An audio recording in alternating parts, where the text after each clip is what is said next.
L'autorité est visiblement une notion complexe, et pour la comprendre, je vous propose un petit détour qui va emprunter le chemin d'une notion moins complexe, la notion de pouvoir, avec laquelle, d'ailleurs, on confond parfois l'autorité.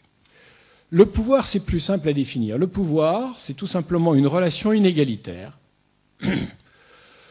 dans la relation entre deux personnes, entre deux groupes, entre deux États, qui se conjuguent donc de la relation la plus simple aux relations diplomatiques et internationales les plus complexes.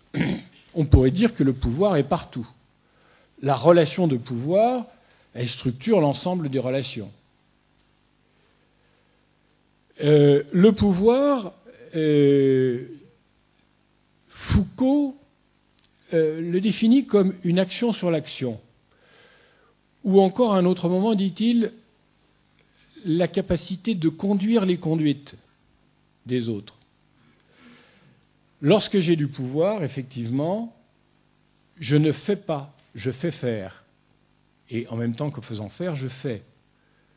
Lorsque je dis Alain Savary a créé les ZEP, il est évident qu'Alain Savary n'a pas créé les ZEP. Que ceux qui ont créé les ZEP, cette multitude de chefs d'établissement, d'enseignants, des quartiers défavorisés, les ont créés, ces ZEP. Mais que c'est l'initiative d'Alain Savary, sa conduite des conduites, qui a permis cette création des ZEP. Donc, il était au pouvoir, il a utilisé son pouvoir pour faire agir les autres dans le sens qui était souhaité. Il y a toujours deux dimensions dans le pouvoir, dans cette relation inégalitaire, dans cette relation d'influence ou de domination, dans cette capacité de faire faire par les autres ce qu'on a envie qu'ils fassent, de structurer leur conduite. Il y a d'abord une dimension personnelle, on pourrait dire psychique.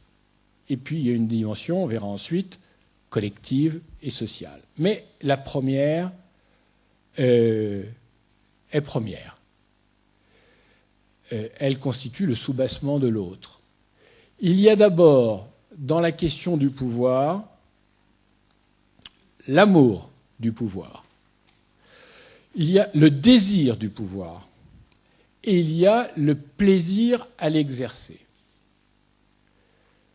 Et là, évidemment, c'est l'un des grands maîtres du soupçon, comme l'on dit, du XIXe siècle, à savoir Freud, qui déconstruit cela et qui nous apprend, aux choses tout à fait étonnantes, que cette relation de pouvoir n'est rien d'autre que la manifestation sociale de l'énergie érotique. Il forge un nouveau concept, celui de sublimation, pour nous dire que la relation de pouvoir, cette domination, cette pulsion de domination, assumée dans l'ordre politique et social ou relationnel, n'est rien d'autre que la transformation dans l'ordre social, autorisé donc, de quelque chose de plus intime, de plus enfoui, qui est cette même pulsion de domination dans l'ordre sexuel. Alors je sais bien que bon nombre d'entre vous vont me dire, vous savez, diriger un établissement,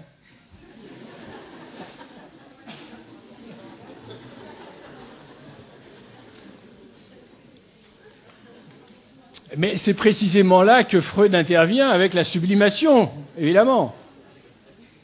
Hein ?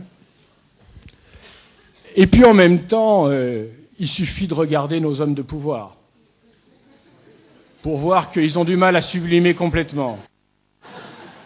Hein ? Et donc, il faut savoir que ceci. Lorsqu'on prend une position de pouvoir, fût-elle instituée, fût-elle cadrée par l'institution, on est quand même dans quelque chose qui s'appelle le désir de pouvoir et le plaisir à l'exercer. Et que si on n'aime pas ça, eh bien, il ne vaut mieux pas l'exercer parce qu'à ce moment-là, on va être non pas dans le plaisir, mais dans la souffrance. et on va chercher à se débarrasser de l'exercice du pouvoir sur d'autres. Et on voit effectivement ces chefs d'établissement qui se débarrassent des décisions sur des groupes de pression, sur des adjoints, sur des leaders charismatiques de fait dans l'établissement scolaire, parce qu'ils n'aiment pas ça, c'est-à-dire décider. Et ces gens-là souffrent le plus souvent. Donc je dis ça à ceux qui viennent de réussir le concours. Il est encore temps de vous en apercevoir et de vous éviter une fin de carrière douloureuse.